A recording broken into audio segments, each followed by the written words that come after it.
Well, good evening, everyone, and welcome to tonight's Citizen Oversight Committee for Public Safety and Transactions Use Tax Committee meeting. I'd like to officially call this meeting to order at 5:30 p.m. on December 10th, 2024.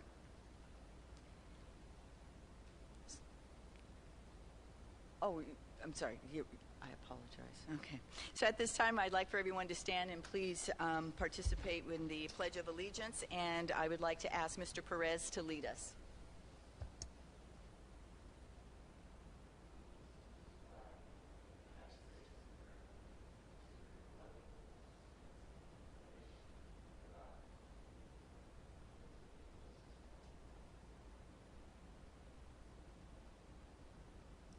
At this time, I'd like to have roll call, please. Ingram? Present. Perez? Present. Price? Here. Santos? Present. Kindred Windsor? Present. We have a quorum. There are no subsequent need items, so we'll go to approval of agenda as posted or as amended. Motion to approve agenda as posted or as amended?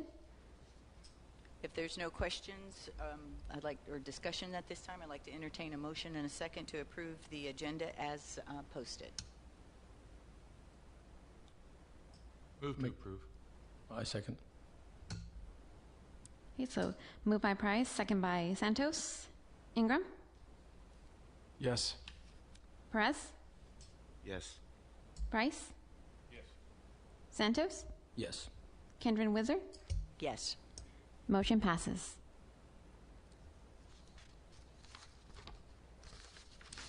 And then we're moving on to minutes, September 10, 2024, regular meeting. If there's no discussion or any questions regarding the minutes that have been provided for the September 10th, 2024 meeting, I'd like to entertain a motion and a second to approve as presented. Madam Chair, I have a question to the minutes. There was a lengthy discussion, which I generated. I'll take the blame for that, but there was lengthy discussion as to expenditures in a variety of different points, and the minutes don't reflect that, and it just the wording and things that are here are minimal, and it just seems like that's not a complete reflection of the meeting. So anyway, I just wanted to address that point.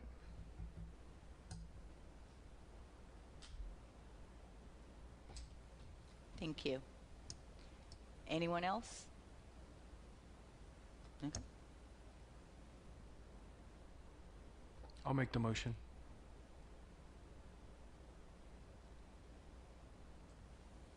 Is there a second? I'll second. Okay, motion by Ingram, second by Santos. Ingram? Yes. Perez? Yes. Price? No. Santos? Yes. Kindred Windsor? Yes. The motion passes. So now we're moving on to reports and presentations from staff. We have a verbal financial report with City Manager Holm. Good evening, committee. I am representing Finance Director Anna Nicholas tonight. She is at a conference and doing some training, so we wish her the best in that training. And I just want to say that we have a complete version of the accounts payable list in the packet, and it shows the accounts, vendors, description, check numbers, and amounts. And we'll also hear from our we'll have verbal reports from Chief Salvador and Chief Oyuso. But if you have any questions on this accounting, please let me know. And because I'm covering for Anna, I'll forego the second verbal after their verbal updates. Thank you.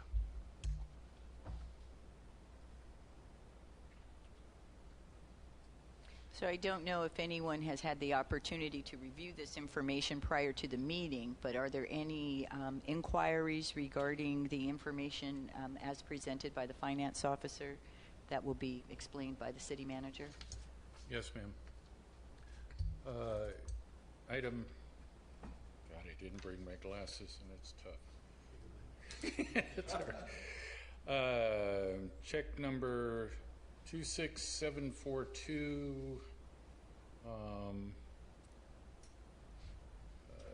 Griffin Structures Incorporated, to the tune of $50,000. Or, I'm sorry. Yes, $50,000. Just for clarification, this is for the rewrite or the right of putting together a public safety master plan of sorts. Is that correct? Correct. When I saw this, I'm curious on number one. This is $50,000 here.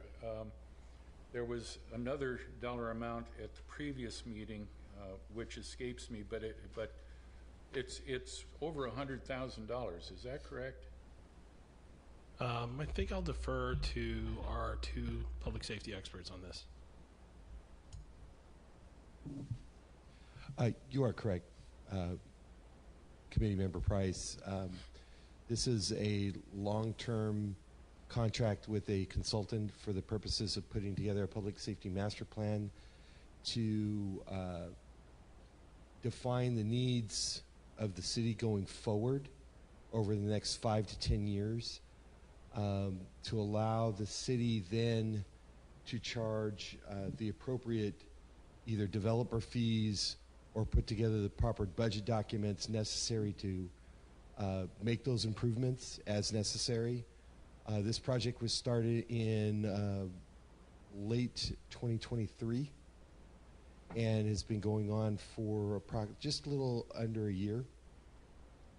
We hope to have, of course, it'll be after my departure, but we hope to have that master plan ready for the public's viewing and the council's approval sometime in early 2025. Okay. Well, I'm just at that stage again where I look at the expenditures here and the spirit of Measure B. I agree that having a plan, a master plan that gives direction and guidance to how public safety issues are going to be carried out by the departments is a very important and very vital thing to have.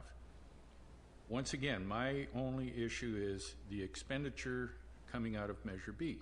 I feel, though, that a report is something that should be funded by the general fund and done in that regard.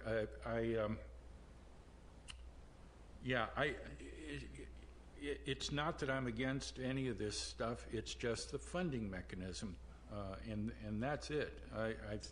All of these things are lofty goals, and I hope that it always helps with the overall protection of the city. But again, this is another one of those items that I referred to was not something that was sold to the voters. There was 4,700 votes of people that backed, to be saved by police and fire and that kind of thing. And this, I don't see as fulfilling that. I see how it can relate to it insofar as having a plan, but the actual implementation of an actual act of public safety, I don't think is within the purview of this expenditure. So that's my comment. Anyone else have any items for discussion?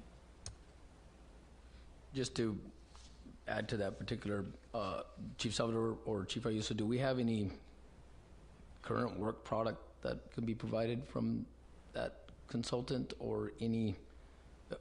I know I asked at our last meeting if we were going to see that anytime soon, because it is kind of the roadmap to a lot of the Measure B funds for future funding. It'd be nice to see.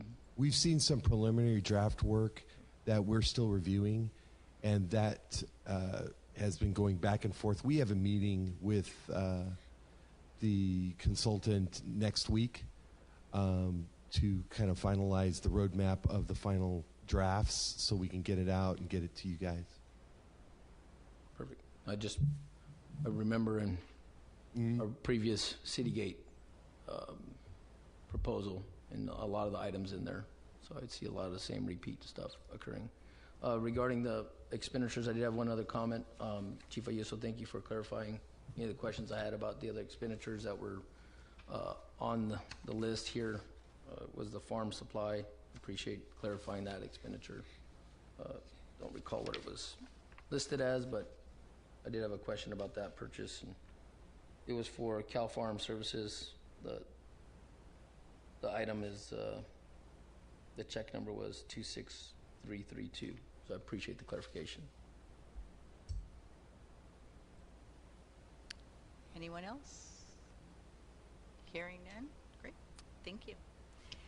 That was just a verbal report, so there's no action needed for this item. So now we'll move on to verbal police department update with Chief Salvador. Thank you, Madam Chairman, members of the board. Michael Salvador, the police chief. I distributed the patrol statistics and our general statistics for the reporting period January 1st, 2024 through December 10th, 2024. And it has a great deal of information on it. Basically, in synthesizing this report, we are on track for our current statistical levels. It is a pretty normal year as far as policing goes in the city of Atwater. Our total number of incidents are just under 36,000. We were right at about the 38,000 mark last year. I expect us to be in that realm with the holiday season getting ready to come in. Most of those, about a third of those, are actual inbound calls for service. The rest of them are officer-initiated incidents, traffic stops, other types of officer-initiated. We do move out business and vehicle and pedestrian checks of that. We've written 4,000 cases to date. That's pretty on par for an average year for us. 202 of them were traffic related, with another additional 140 criminal collision related. We are on track for our normal, just around one traffic accident per day. That is down, though, over the 2 previous years.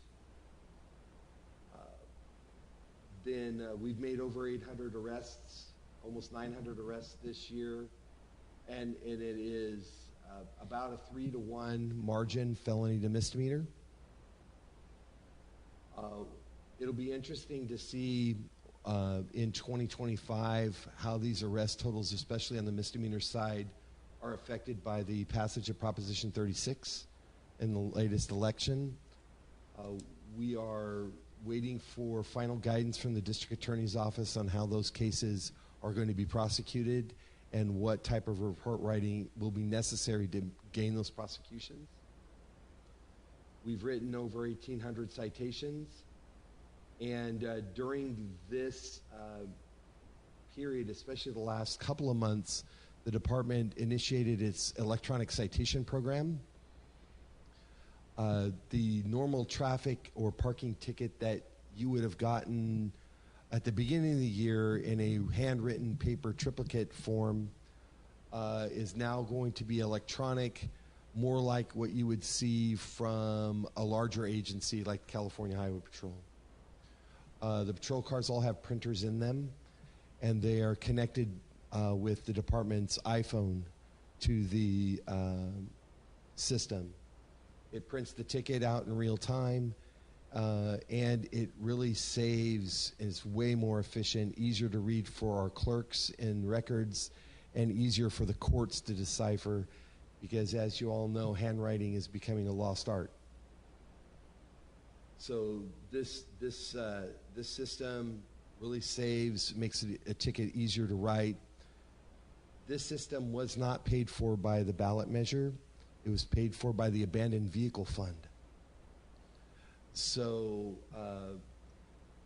no local monies were used to start this project. And then finally, code enforcement continues to be a substantial number, almost 35% of the number of citations that we issue. Our code enforcement department is extremely busy, and that statistic continues to grow.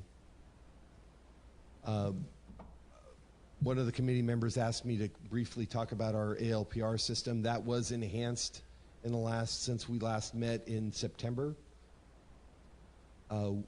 As part of our Axon lease that went before the council in the summer, we put automatic license plate reading technology in every patrol car in the fleet to complement the 2 ALPR stations at Five Corners and Schaefer and Atwater Boulevard.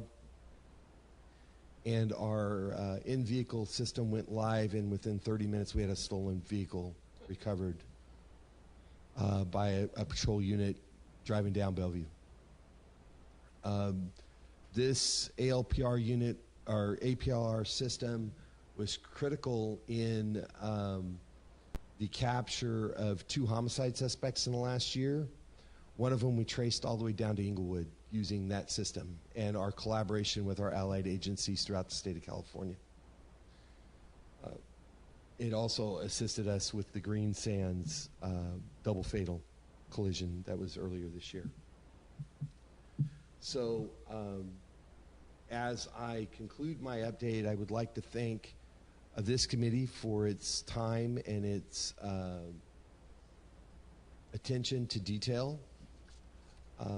I appreciate the fact that you're all volunteers and you're taking time out of your day for the betterment of the city of Atwater. This is my last public meeting as your chief. The new chief of police's contract was approved last night at the city council meeting. Chief Rich McKeechin will be coming here from the city of Clayton. And that was a waypoint stop from him. When I took this job in Atwater, he was the chief of police in the city of Dos Palace. He spent several years in Dos Palace and went to Clayton, which he was a police officer there for quite some time. Was the chief there for a couple of years, and when I announced my retirement, he made contact with me and expressed interest very, very early. Chief McKeechin is an experienced police chief, and I feel confident that he will serve the city and the department well. Again, I'd like to thank you all for your kind words and your support over the 6 years I've been the police chief. It is a little melancholy for me. You close the 37-year chapter in your life, and it's a little emotional. But again, thank you very much, and that does conclude my report. Are there any questions from anyone on the committee at this time? Chief, how many code enforcement officers do you have? We have a code enforcement manager. We have 1 code enforcement officer. So right now that unit is staffed with 2 bodies. Thank you. Chief Salvador, currently the recruits that are in the academy, how are they doing? And then how many vacant positions does your department? Okay. Got great news. Yes, I got great news. All 5 academy placements that we had this year, they all passed the academy. I swore the last one in last night. She started earlier this week, but the ceremony of swearing in was last night. The first 4 have all cleared FTO. They're in their probationary cycles now. They're doing really, really well. And all funded positions are filled.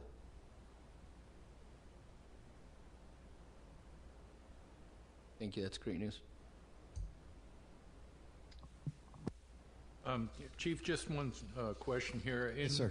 In the Measure B narrative, there is a a line item, if you will, for homeless, which I thought to be frankly inappropriate, but nonetheless, do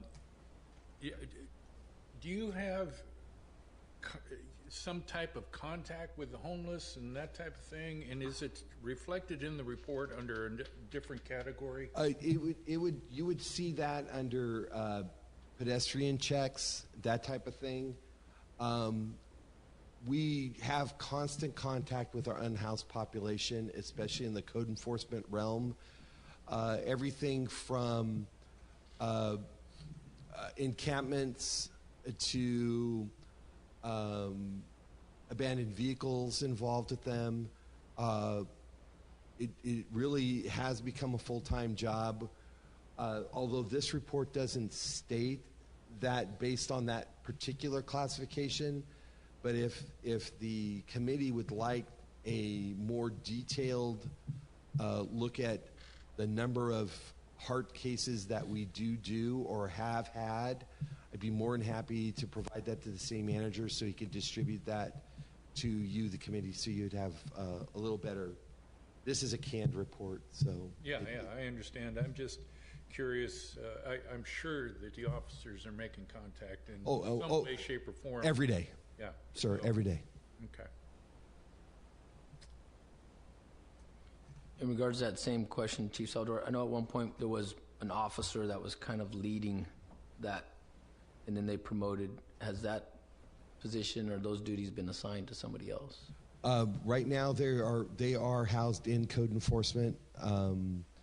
We do not have a law enforcement officer with that particular focus at this time.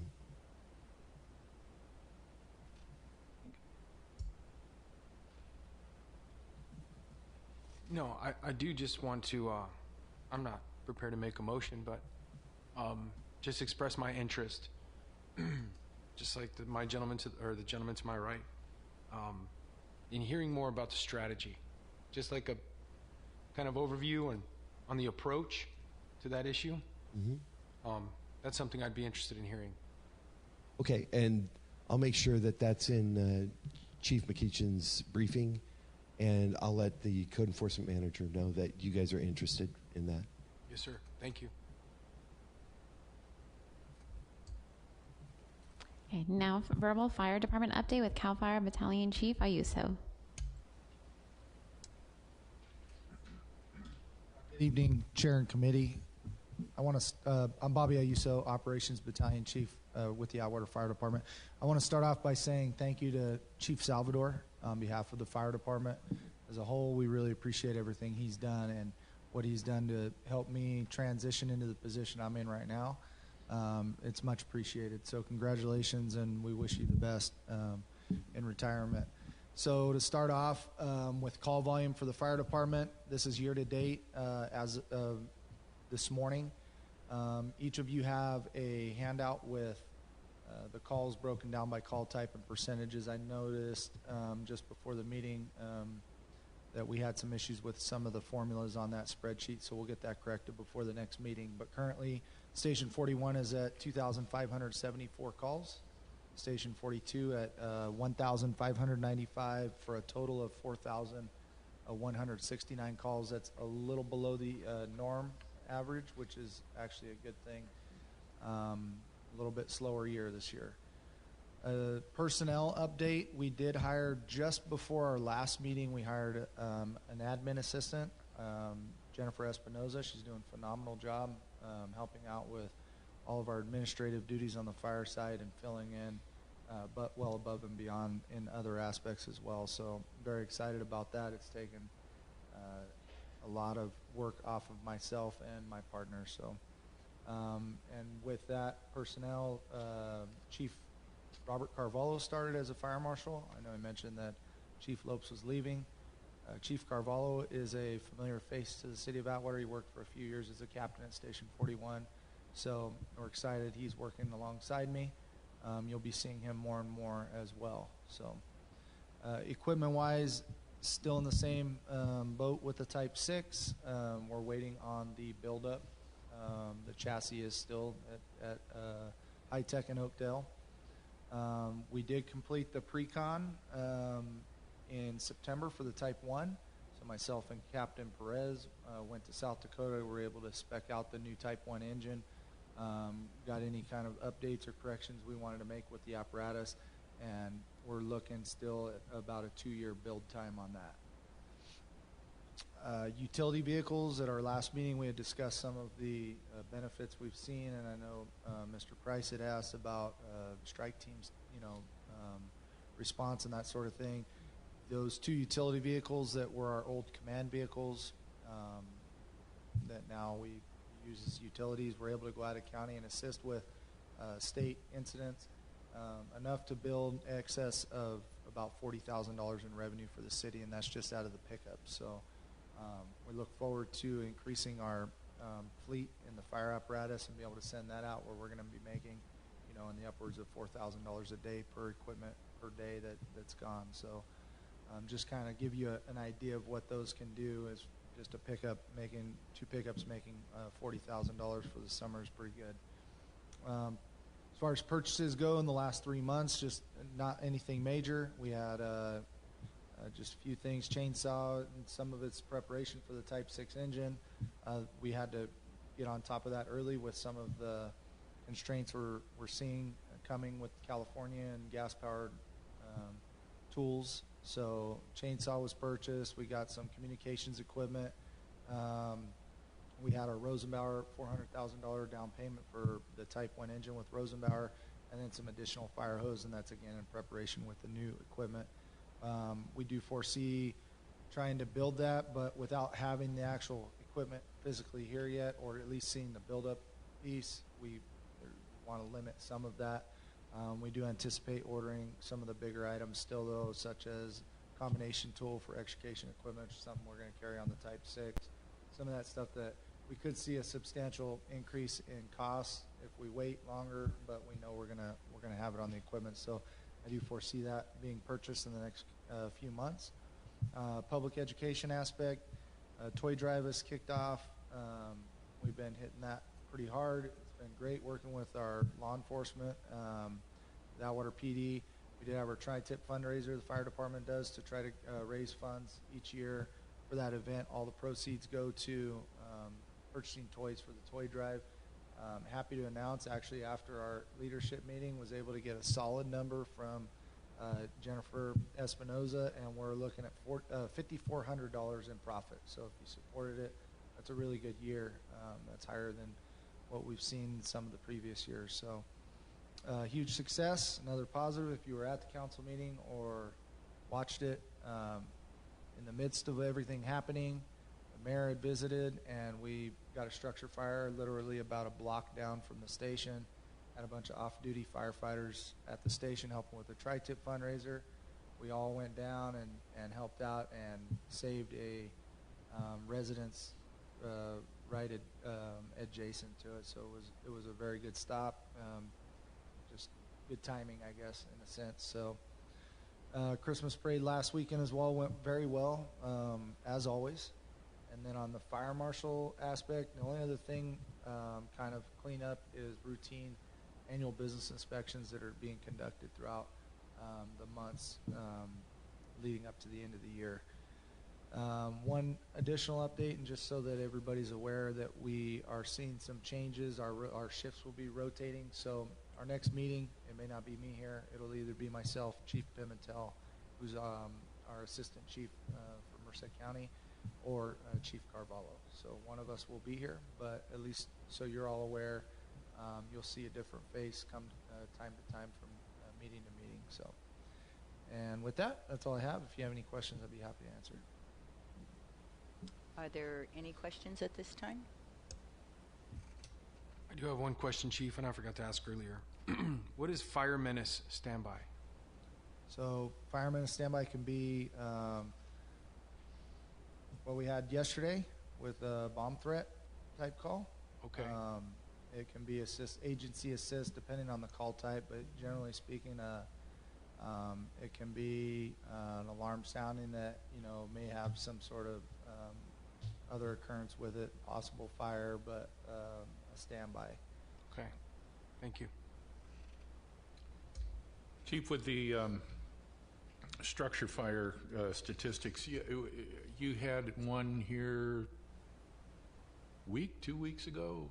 Maybe you remember the one. I can't remember what street it was on, but it looked like it was a pretty trashed out house, if that helps. Yep. Was that an abandoned house, or was that something they were cooking dope in, or what can you tell us about that? Because my concern is for your guys going into a scenario like that and exposing yourself to the potential exposure of some kind of a hazardous material. Right. Good question. So that specific incident was on High Street. It was an abandoned building. It's been abandoned for quite a few years. Quite a bit of blight outside of the building. It was an abandoned structure, though, that burned in the middle of the night, about a 500 square foot building. Just kind of answer your question with the hazardous materials type incidents, that's something that we kind of pride ourselves on with doing thorough size-ups when we get at scene and seeing if we identify any kind of hazard threat, if you will, and that's something that our law enforcement agency works closely with. If they see things that they identify, that's where it really comes in, communication piece to identify those things. What are the potential threats? And, it is something that in those buildings that are abandoned and we know that there could potentially be people that are living in them or whatnot, we need to be aware of those different types of things. But and it kind of just relays back to some training that we've all had and identifying things that we think are out of the ordinary or make the hair on your back of your neck go up. So. Yeah. The other question I had, you had mentioned about tools and things that you're going to need on the new Type 6, and you mentioned chainsaws, that type of thing. I am one that really believes in that little gas-powered, oil-soaked gas type engine. So I hope that you guys, through CAL FIRE or whatever, are not forced to go through battery-powered type stuff. I don't think it would be reliable and what have you. So I hope any purchases that are coming by way of tools and things like that do not include that. There are definitely some benefits to some of the electric tools that are coming out, and it's just specific to what tools we're looking at. So a lot of our extrication equipment has gone electric, but it's been a huge improvement. The amount of time it takes to pull that tool out that's already got a battery on it and pop a door to get somebody out is much quicker than pulling a big power unit out and hooking up hydraulic hoses and doing all those types of things. Our ventilation fans have gone electric, which are extremely beneficial as well. We do have a significant amount of batteries that we're keeping on chargers in the equipment, so we constantly have swap outs. But specific to what you just brought up, that's the reason we purchased the chainsaws, because it's still your old steel. They're expensive. I mean, that saw was like $1,600, but it's a big rescue saw that we're trying to make sure we're ahead of the game too. With especially saws, they're different beasts. We're running those on roofs to cut holes in roofs and smoky atmosphere. So I'm not big on the electric thing either. I want to rely on what is going to run, and just like I said, with the constraints with California and what could be coming as far as are we going to be put on that same platform as far as not being able to purchase those items. We want to make sure we're ahead of it at least. So yeah, that was my concern, was venting a roof or something like that, and battery find dies. out your battery gives up on you or something, so okay, thanks. Chief, I was just going to comment on the fire scope standards and, for the various types of equipment. Obviously, your staff is looking at fire scope and everything that they require on a Type 1 or Type 3 engine, and that's where those purchases are. Because fire scope outlines exactly what needs to be on that apparatus for it to be typed out, as you know. So I'm not sure if the other committee members know that, but it's not just the city of Outwater putting what they want on that apparatus. It's outlined in fire scope for it to be rated and then compensated if it leaves the city. So bring a good point. So when we do an ISO review insurance service office review, which we need to do another one soon. We had significant increase in staffing, so that's going to have a huge impact on our overall ISO rating, which is currently at a 3, which is really good for a community this size. But with that, the staffing was what we were hurting at before.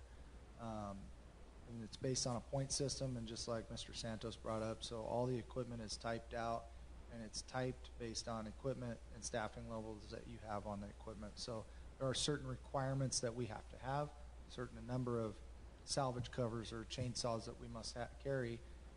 Some of that we exceed because we have more of a need, say, with airbags or something of that nature in the city of Atwater, where one piece of equipment carries it, another doesn't. So each one will carry something specialized generally, but good point that we do have requirements that we have to meet as far as what's on it. Anyone else? Okay. I know city manager had mentioned that the finance report was going to be your report, if I'm not mistaken. Is that right? Or is there anything you would like to add at this time? I don't have anything to add other than if you have any questions, I'm happy to note those and come back. Are there any questions for the city manager at this time? The only question I'm always going to have at these meetings is how are the oversight funds looking, and are we on track with what's coming in anticipated with the $4 million a year, and how that's looking? Yeah, to my understanding, with the conversations I've had, and not having gone into the mid-year budget yet, my understanding is that we are in a healthy spot for Measure B, specifically for Measure B.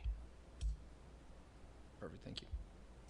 If I might, and also that in the staff report that we got for this particular meeting, it showed a year-to-date balance for Measure B at $3.4 million.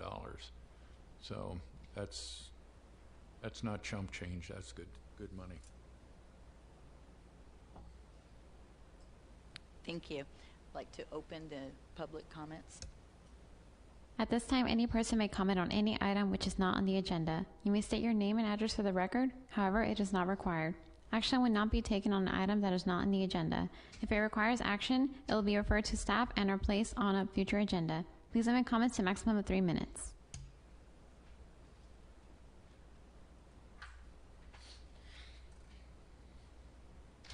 Hi, good evening.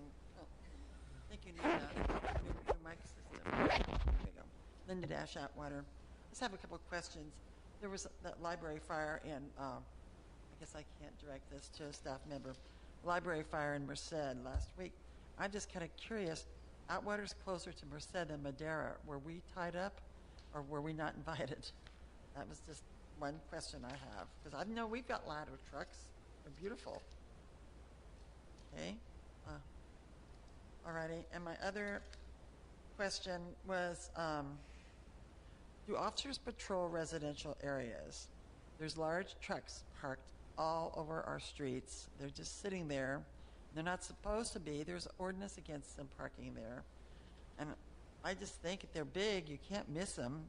If you pass them, back up, go give them a ticket, or that's revenue for the city. So I see this every day, all the time. And also, because there are no sworn officers that work the homeless situation, the homeless know that. So they know that, our wonderful guys that do work homeless are non-sworn.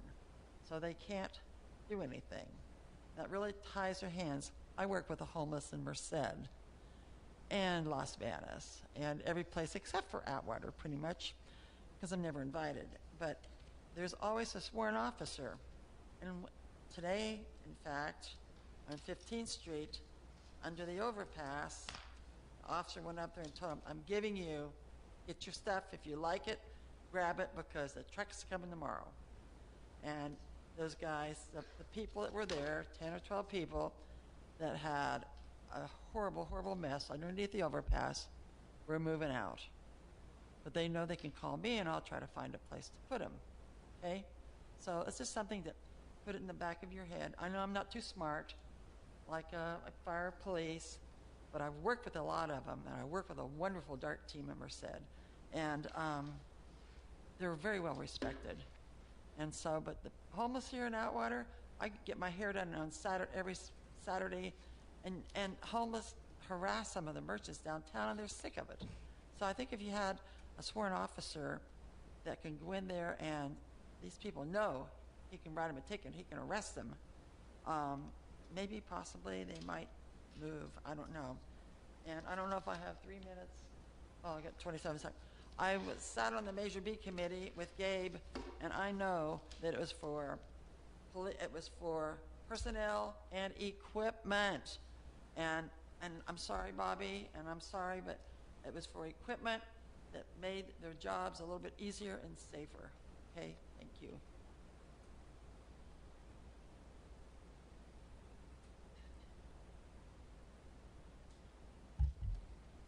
Madam Chair, committee members, first of all, take some Measure B money and turn the heater on. When you're old, you need the heat. I hear you. Thanks for letting me speak. There's a couple things. I had a telephone call with a city manager here several weeks ago, and I asked him on these two items, and he didn't know what they were for. I then spoke with a committee member and asked him what these items were for, and he didn't know. So my question is, there was an expense for Merced Roofing for over $9,000. There was an expense for MLT Construction for over $23,000. What I would like to know, one committee member did not know what these were for. I'm wondering if the rest of the committee knows what they were for, and if not, how can you as committee members know that this was a legitimate expense under Measure B? Mr. Santos brought up a item today, some farm, something or other. Did all the other committee members know what that expense was for? If you didn't know, how can you be doing your job as committee members and say these were actual Measure B items that should be approved? So that's a question on that. And I'd still like to know what they were for sometime. Next thing is, did each committee member attend training prior to their first meeting on the committee? And if they did, what kind of training, what guidelines were you given to determine what a Measure B expense was? One committee member I talked to said he received no training. The ordinance says that you'll receive training prior to your first meeting. So I'd like to know if everybody received any kind of training. And my last question is, it happened this meeting and in last meeting.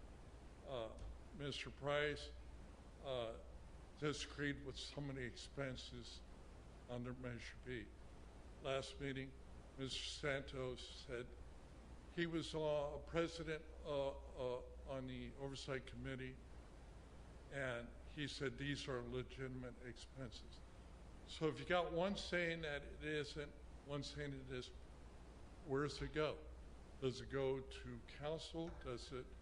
How does the answer? Who determines whether or not? Is that me?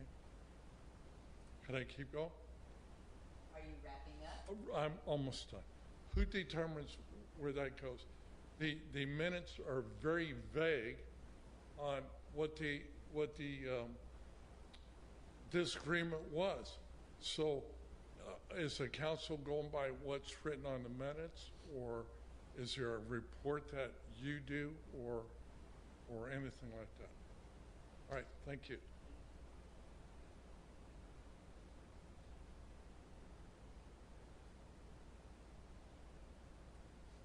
Committee matters. Are there any committee members wanting to speak on any item not on the agenda? Like now would be a good time to say thank you to Chief Salvador for hanging in there with this group and hanging in with our community. We do appreciate your service. Thank you. I echo that, Chief Salvador. Thank you very much. As a citizen and as the president of Measure B, it's nice to see everything that's been done. Appreciate all your efforts. I think the committee echoes that same sentiment. I also would hope that the new police chief is going to receive some of the information that we've shared today with both the community members and the committee regarding it would be nice to see an officer assigned to the unhoused population.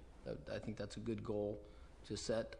It'd also be nice to have that speed enforcement throughout the city. I know that's a common concern that I hear in my area.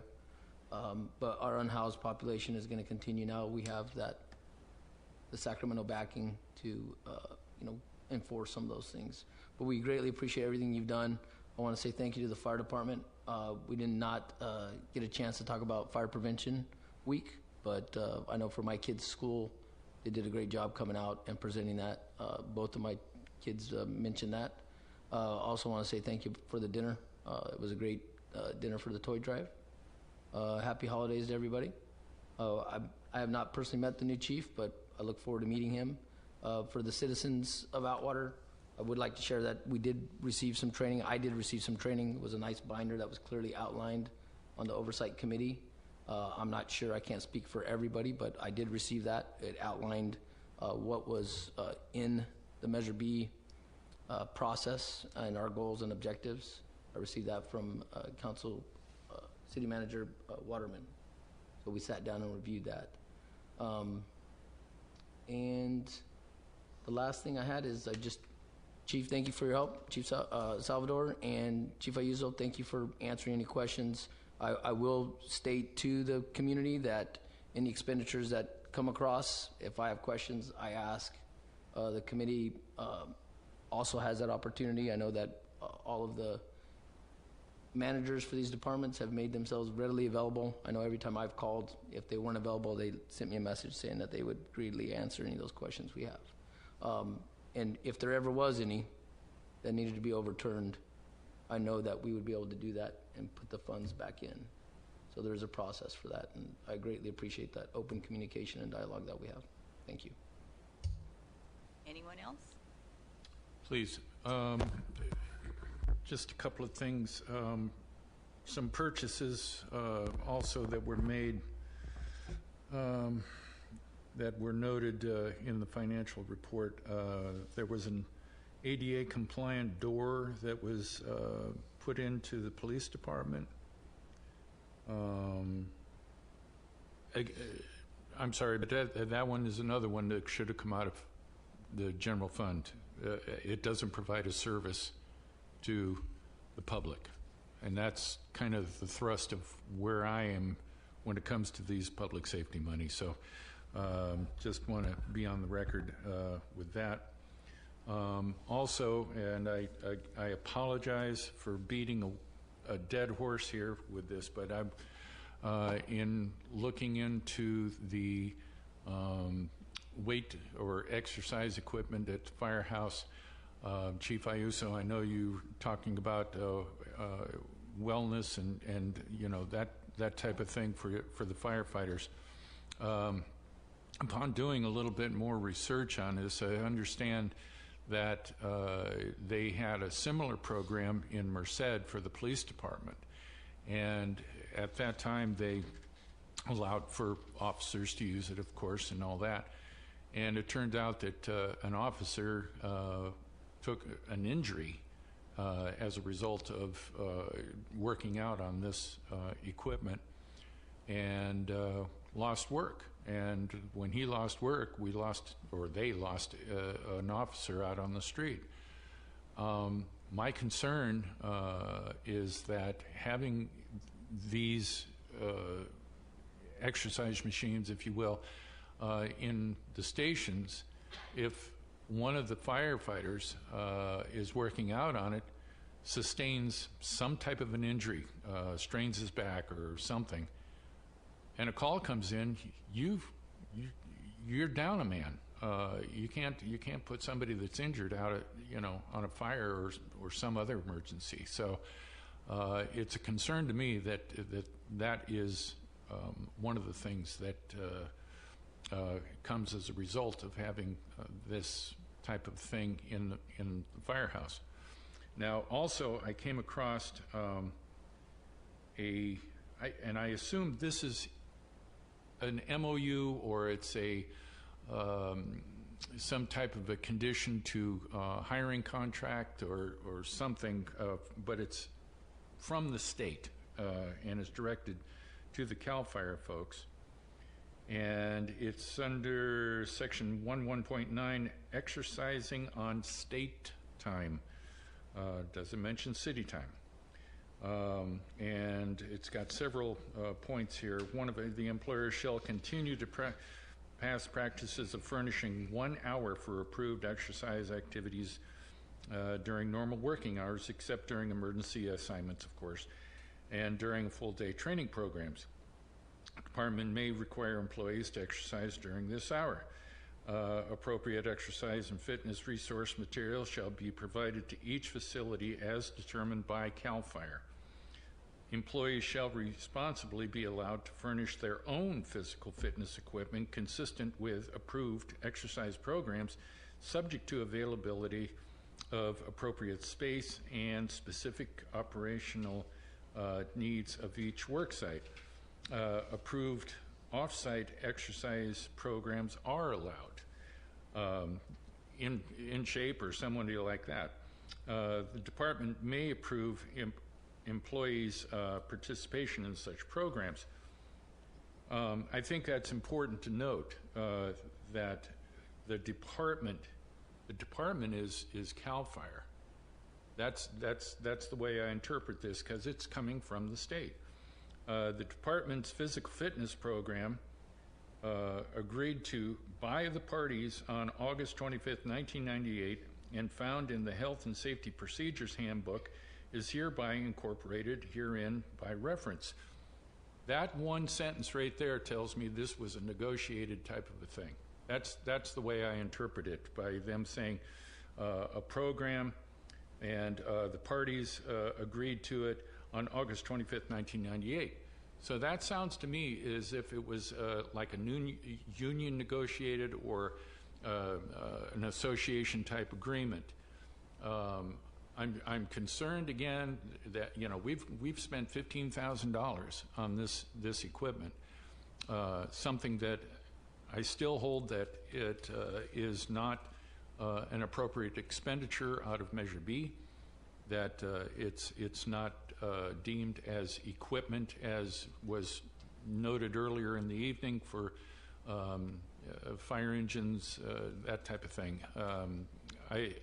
It's just one of those things, again, that I believe Measure B is for directly involving the public in a public safety type of a manner. And I don't feel as though that particular thing is just that. So, any case, wanted to be on the record to note that. I also, just as a suggestion, and Chris, I guess you could take this one, being as though Chief is going to quit on us. For the police department, I know that, Chief has been fighting, staffing issues for the entire time he's been here. It's just, and it's not just for Atwater. It's all departments in all cities that staffing is an issue. The ones that are successful in recruiting police officers, they are in part, not solely, but in part, given incentives which draw them to that department. And having seen year to date for our Measure B at a balance of $3.4 million, and it seems to be increasing at each committee meeting that we have, Perhaps there could be a Measure B incentive program whereby, I don't know, pick a dollar amount, but offer that as an incentive to potential officers to come to the city. And I know, Chief, you've mentioned certain programs and things like paying rent and stuff like that for the first 6 months that they're in the city or whatever to get settled and that type of thing. I think with that kind of balance in Measure B, I think that they're,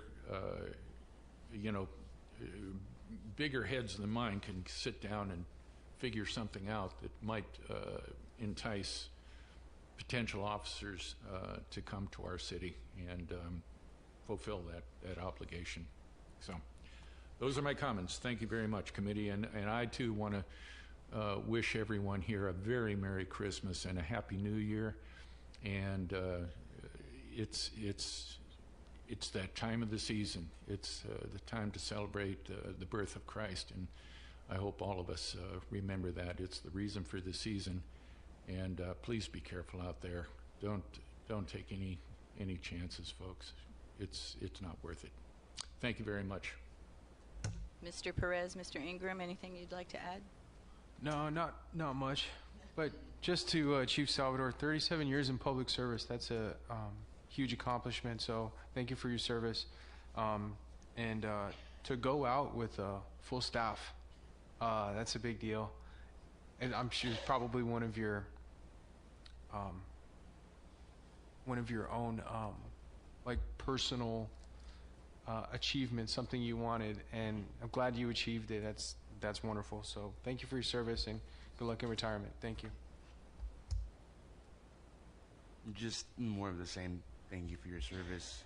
Enjoy retirement and Merry Christmas to everybody up here. Thank you, everyone. So just to inform the committee as well as the public, as the committee chair, I have met with the current city manager, prior city manager, and the prior interim city manager, along with the finance officer, to discuss opportunities to improve and educate the committee so that our meetings can be functional and informative, and that we don't have misinterpretations of any of the expenditures that are being brought before us. Just opportunities to educate the committee on perhaps maybe the layout of the reports that we're receiving, what some of the terminology means, information as to the ordinance, how it's written currently, right, and what the interpretation of that language is at this time. So I just simply share this information with the committee as well with the public, just to let everyone know that I hear you. I am equally concerned to ensure that our tax dollars are being used efficiently.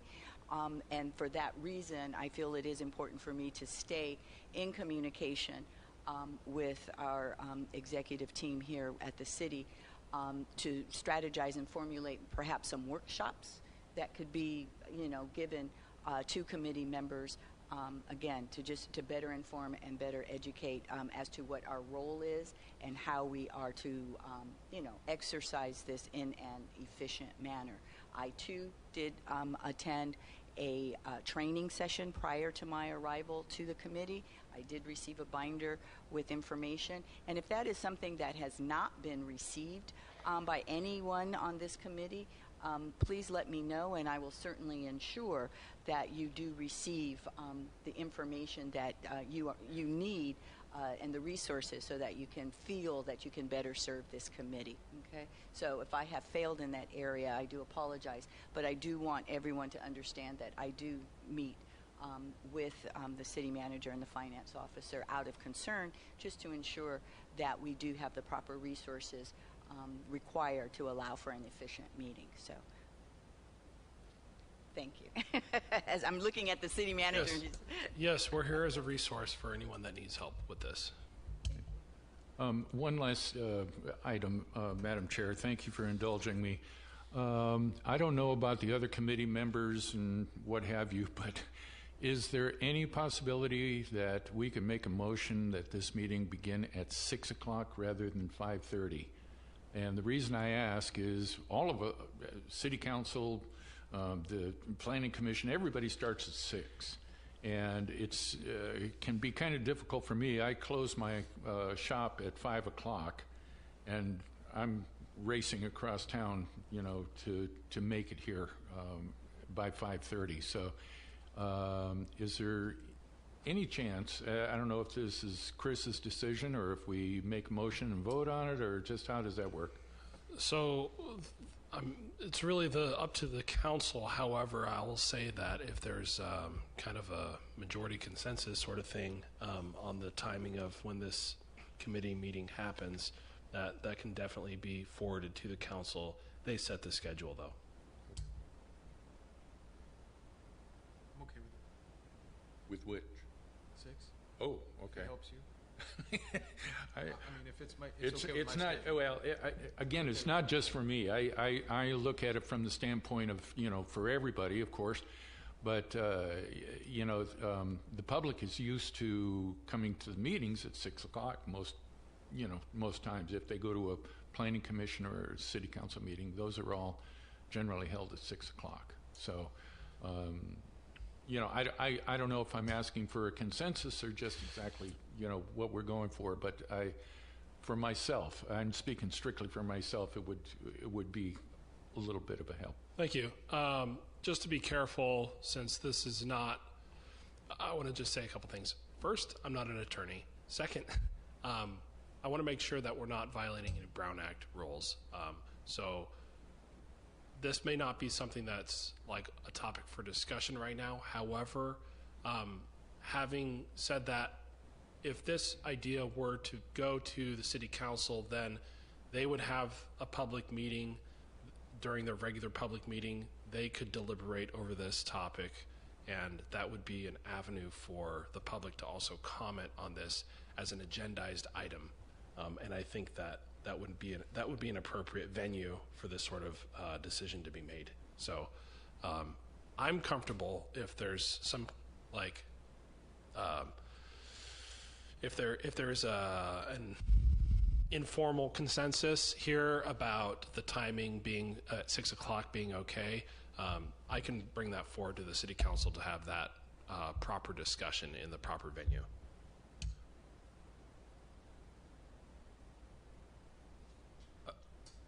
I'd just like to state that for myself, 6 o'clock would work great. And for the general public, the concerns that I've had have been that we're going to have a smaller group the earlier we have it. So we're not throwing out a motion, but I think with the general consensus, if we did an informal consensus to take that forward to the city council and just letting them know that the committee members as volunteers and the community, if it would better serve them, I think that's a better approach. Okay. I think what I'm hearing is, I'm going to bring an item to the city council to discuss. It'll be agendized. The public will be invited to provide comment so that it can be done appropriately, but I'm happy to bring that for them to discuss. Thank you, Chris. Appreciate it. All right. Well, thank you everyone for your participation and all the concerns that have been raised and discussed this evening. Again, thank you, Chief. Sad to see you go, but congratulations. Thank you to everyone. Merry Christmas to everyone. And Gisela, we will go ahead and call this meeting adjourned. Thank you.